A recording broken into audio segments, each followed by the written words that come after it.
Bonjour et bienvenue dans la web-série Découverte des collections du Mémorial de Verdun. Dans ce premier épisode, nous vous invitons à prendre de la hauteur avec le thème de l'aviation en vous présentant deux objets complémentaires qui sont entrés dans les collections du Mémorial en 2019. L'un est allemand, l'autre est français. L'un est un achat, l'autre un don. L'un présente un modèle type, l'autre raconte une histoire singulière. Composés de matériaux différents, ils sont soumis chacun à des problématiques de conservation qui leur sont propres. À eux deux, ils rappellent la grande diversité de la collection du Mémorial de Verdun et évoquent la place centrale de l'aviation dans la bataille de Verdun. En effet, Verdun constitue la première bataille aérienne de l'histoire. Pour la première fois, va s'affirmer la notion de supériorité aérienne au-dessus d'un champ de bataille. Les Allemands, lorsqu'ils déclenchent leur offensive, le 21 février 1916, ont rassemblé 150 appareils avec pour objectif de quadriller le ciel au-dessus du champ de bataille pour empêcher les avions français de faire leur vol de reconnaissance de liaison avec l'artillerie. Et en effet, dans un premier temps, la supériorité est acquise par l'aviation allemande. Les 60 appareils français ne font pas le poids face aux avions allemands. C'est une catastrophe pour l'état-major français et l'état-major va donc autoriser à faire venir sur le front de Verdun de nombreuses escadrilles de chasse afin de reconquérir cette supériorité aérienne. Dans ces escadrilles, on va compter des as comme Nagesser, Guilmer, Delin, et le combat va être âpre au-dessus du champ de bataille. Les Français vont quand même réussir à regrignoter cet espace. En effet, dès le mois de mars 1916, les avions de reconnaissance français peuvent à nouveau voler. En avril 1916, c'est l'aviation allemande qui a un peu plus de difficultés à assurer ses vols de reconnaissance. La bataille va durer jusqu'à l'été 1916.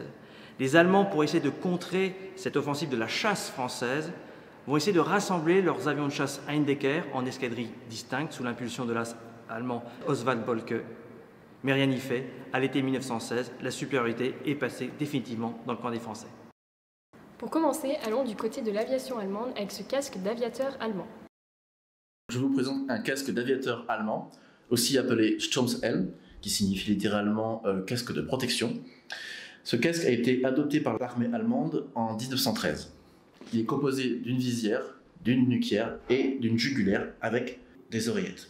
Bien que ce soit le type officiel de l'armée allemande, il n'était pas rare de retrouver d'autres casques utilisés par les pilotes. On peut citer le casque Rould, qui est de fabrication française, et une simple cagoule de cuir qu'on appelle Lederhaube. Dans la deuxième partie de la guerre, en 1917-1918, on assiste à une montée en puissance de l'aviation. En effet, l'industrie fabrique de plus en plus d'appareils, on forme des milliers d'aviateurs, et l'aviation commence à devenir véritablement une composante essentielle du champ de bataille. Sur le front de Verdun, on va connaître deux pics de cette activité aérienne jusqu'à l'armistice. Au moment de la seconde bataille de Verdun, en août 1917, et surtout au moment des offensives américaines de part et d'autre de Verdun, lors de la réduction du Cerno Saint-Mihiel du 12 au 16 septembre 1918 et lors de l'offensive Meuse-Argonne du 26 septembre au 11 novembre 1918. Les combats aériens se multiplient, l'aviation participe au combat au sol, ce qui fait que des milliers d'aviateurs sont tués, blessés au combat ou encore victimes de nombreux accidents. Cette dérive d'avion que nous allons maintenant vous présenter témoigne de ces combats de 1917 sur le front de Verdun. Cet objet appartient cette fois-ci à l'aviation française et date de 1917. Nous sommes devant un objet très intéressant.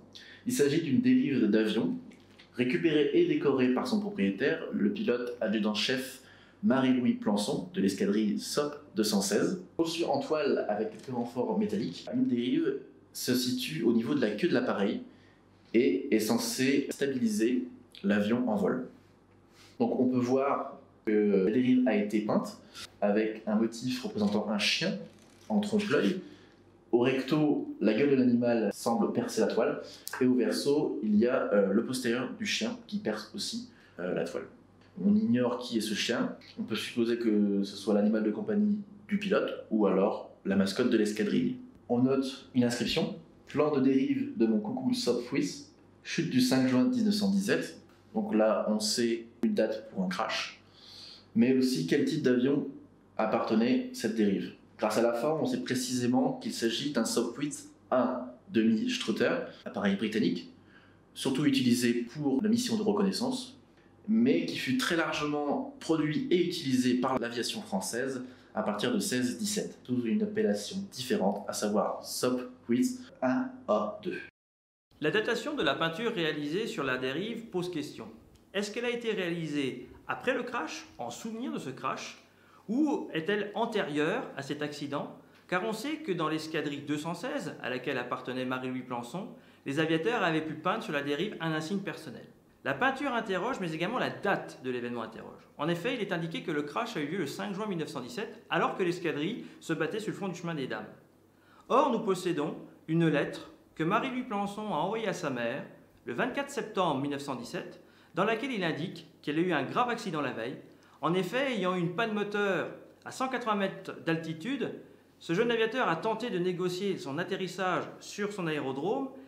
Il n'a pas pu faire autrement que de heurter un hangar à environ 150 km/h. Alors dans cette lettre, il indique à sa mère qu'il n'a pas remis au visage de grandes blessures. On sait qu'en consultant son dossier médical, il va porter des séquelles toute sa vie en lien avec cet accident. Ce qui est intéressant aussi de noter, c'est qu'il ne fait pas allusion au sous-lieutenant Jourde, son observateur, qui lui aussi va être grièvement blessé lors de ce crash qui avait lieu sur l'aérodrome de Tartier, sur l'arrière-front du chemin des Dames. Ces deux objets témoignent de deux modes d'acquisition différents et de deux problématiques de conservation différentes également.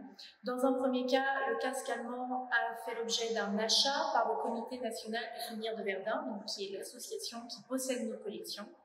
Cet achat a été réalisé sur le site de vente Ratisbonne lors de la vente aux enchères 33rd Contemporary Art History. Quant à la dérive, c'est un don de Robert Saint-Juvin, qui était donc un ami de la famille de M. Plançon. Et nous avons reçu donc cet objet en mai 2019. Dans le cadre de la conservation, le casque allemand a des problématiques particulières puisqu'il s'agit d'un casque en cuir, c'est un matériau organique qui nécessite donc, comme tous les objets de notre collection, un climat stable. Dans le cadre du cuir, c'est à peu près 20 degrés Celsius et entre 45 et 55% d'humidité. La particularité de ce casque, c'est qu'il possède une nuquière, donc un tissu qui peut avoir des plis et des déchirures si le casque n'est pas stocké sur socle, par exemple. Enfin, donc pour la dérive, la particularité, c'est que nous sommes sur un objet composite, donc avec du métal, du tissu, de la peinture, sur des dimensions très larges, donc qui nécessitent notamment un stockage à plat, une veille sur la lumière, puisque notre but est de conserver l'éclat de la peinture et de la préserver de toute fragilité supplémentaire. Et enfin, comme je le disais précédemment, également un climat relativement stable qui se situe autour de 18-20 degrés Celsius et 50% d'humidité, plus ou moins 5%. Au mémorial, toute une section est consacrée au rôle majeur de l'aviation durant la bataille de Verdun, où s'est illustrée, comme nous l'avons vu, la première bataille aérienne de la Première Guerre mondiale. Accrochés au-dessus de l'écran central, vous pourrez observer deux avions qui s'affrontent en duel. Ces maquettes, réalisées à l'échelle 1, sont celles d'un avion allemand, l'avion Fokker E3, modèle 1916, et celle d'un avion français, l'avion Newport, dit bébé Newport, modèle 1916. Ces maquettes ont été fabriquées et offertes au mémorial de Verdun par un ancien combattant, Jean Salis. Pour en savoir plus, venez nous rendre visite au mémorial de Verdun.